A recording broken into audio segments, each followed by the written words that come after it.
As you have heard, this case, the judge has dismissed it with prejudice, making it clear that it never can be brought back.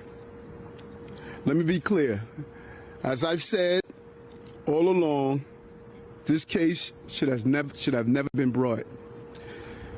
And I did nothing wrong. That was New York City Mayor Eric Adams back in April after a federal judge formally dismissed the corruption case against him. Joining us now, former federal prosecutor Ryan Crosswell. Earlier this year, he resigned from the Department of Justice's Public Integrity Section after he says attorneys in his division were asked to sign a motion to help drop the charges against Adams. Ryan, you're joining us today because you have an announcement to make. What can you tell us, and what do you have to do with Eric Adams and the announcement you're making today? Draw that line for us. Good morning, Allie. I'm here to announce that I'm running for Congress in Pennsylvania's 7th District. I'm excited to launch this campaign. And as you mentioned, just several months ago as a federal prosecutor, I did resign because of the Eric Adams case, because the Trump administration asked my section to engage in what I believed was an abuse of power. So now, I've been a public servant all my life, and I want to serve the people of Pennsylvania's 7th District. Talk about what you're hearing from the folks on the ground in Pennsylvania's 7th. This was a district that flipped from blue to red by very close margins just in November. What are you hearing on the ground now from folks who may have voted for Trump or your Republican counterpart and might be looking for another way now? Allie, the voters I meet, they're struggling and think they want people in Congress who are going to put them first. I've done that my entire career. I served as a United States Marine officer, joining the Marine Corps after 9/11.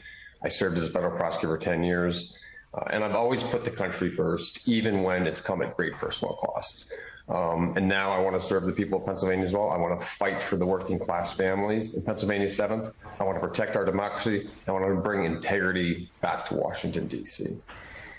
What is the message, Ryan, that you think other Democrats who are already serving in Congress or who have national profiles should be focusing on right now? There's so much debate over, it should just be about the economy. It should just be about Trump and abuses of power. I mean, how do you see this landscape within your party right now?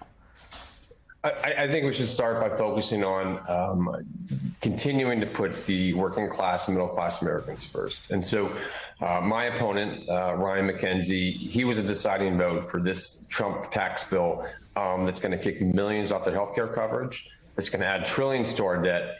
And then the only purpose for it is to give a tax cut to the GOP mega donors. So I think the Democratic Party is right to focus on that, but also to offer a better path. And that means tax reform that benefits the middle and working classes rather than the wealthiest Americans, that makes healthcare costs cheaper, and that helps, local students get more affordable education as well.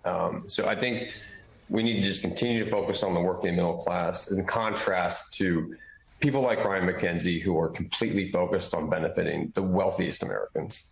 When you think about the profile that you could cut in Congress, are you someone who's going there to fight, or are you someone who's going there to find compromise? Well, they're not always mutually exclusive. I'm absolutely someone who would to fight. I loved my job as a federal prosecutor. It was an honor to stand up in court and represent the United States. But when I was asked to do something that I knew was wrong, I resigned and I fought back. I went public. I testified to Congress about it at great personal risk. That said, there is times for compromise. I'll work across the aisle anytime it's necessary to pass legislation that benefits our vets, that lowers the cost of health care, that makes education more affordable. I'll always be fighting for the people, and if that requires compromise, that's what I'll do. I wonder, while you're here, if I could get your take on the ways that DOJ has changed the department that you served within on public integrity.